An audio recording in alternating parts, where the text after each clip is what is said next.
ಎಲ್ಲರಿಗೂ ಶ್ರೀತಾ ಫುಡ್ ಚಾನಲ್ಗೆ ಸ್ವಾಗತ. ಇವತ್ತಿನ ರೆಸಿಪಿ ಟೊಮೊಟೊ ಗೊಜ್ಜು ಮಾಡುವ ವಿಧಾನ. 2 ಈರುಳ್ಳಿ 3 ಟೊಮೊಟೊನ ಕಟ್ ಮಾಡಿ ಇಟ್ಕೊಂಡಿದ್ದೀನಿ.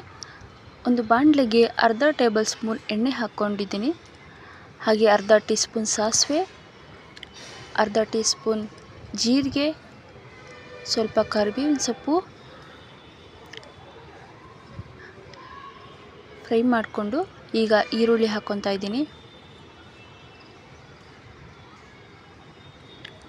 ಈರುಳ್ಳಿ ಜೊತೆಗೇ ರುಚಿಗೆ ತಕ್ಕಷ್ಟು ಉಪ್ಪನ್ನು ಸೇರಿಸ್ಕೊಂಡು ಸ್ವಲ್ಪ ಫ್ರೈ ಮಾಡ್ಕೊತಾ ಇದ್ದೀನಿ. ಅದಾದಮೇಲೆ ಟೊಮೊಟೊನ ಸೇರಿಸ್ಕೊಂಡು ಸ್ವಲ್ಪ ಹೊತ್ತು ಮುಚ್ಚಿಟ್ಟು ಬೇಯಿಸ್ಕೊತೀನಿ. ಈಗ ಅದಕ್ಕೆ 1 ಟೀ ಸ್ಪೂನಷ್ಟು ಧನಿಯಾ ಪುಡಿ, 1 ಟೀ ಸ್ಪೂನಷ್ಟು ಅಚ್ಚ ಖಾರದ ಪುಡಿ, 1/4 ಟೀ ಸ್ಪೂನಷ್ಟು ಅರಿಶಿಣ ಸೇರಿಸ್ಕೊತಾ ಇದ್ದೀನಿ. ಇದನ್ನೆಲ್ಲ ಸೇರಿಸ್ಕೊಂಡು ಮೀಡಿಯಮ್ ಫ್ಲೇಮಲ್ಲಿ ಇಟ್ಕೊಂಡು ಫ್ರೈ ಮಾಡ್ಕೊಬೇಕು. ಸ್ವಲ್ಪ ಹೊತ್ತು 1-2 ನಿಮಿಷ ಫ್ರೈ ಮಾಡ್ಕೋಬೇಕು.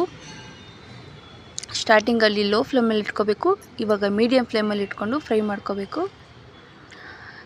ಹೀಗೆ ಚೆನ್ನಾಗಿ ಮಿಕ್ಸ್ ಮಾಡಿ 2 ನಿಮಿಷ ಬಿಟ್ಟು ಕುದಿಸ್ಕೊಂಡ್ರೆ ಮೀಡಿಯಮ್ ಫ್ಲೇಮಲ್ಲಿ ಇಟ್ಕೊಂಡು ಟೊಮೊಟೊ ಗೊಜ್ಜು ರೆಡಿ.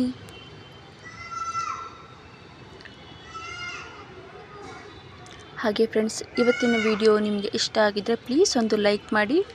ಹಾಗೆ ನನ್ನ ಚಾನಲ್ನ ಸಬ್ಸ್ಕ್ರೈಬ್ ಮಾಡಿ. ಹಾಗೆ ನಿಮ್ಮ ಫ್ರೆಂಡ್ಸ್ ಆ್ಯಂಡ್ ಫ್ಯಾಮಿಲಿ ಮೆಂಬರ್ಸ್ಗೆ ಶೇರ್ ಮಾಡಿ. Thank you.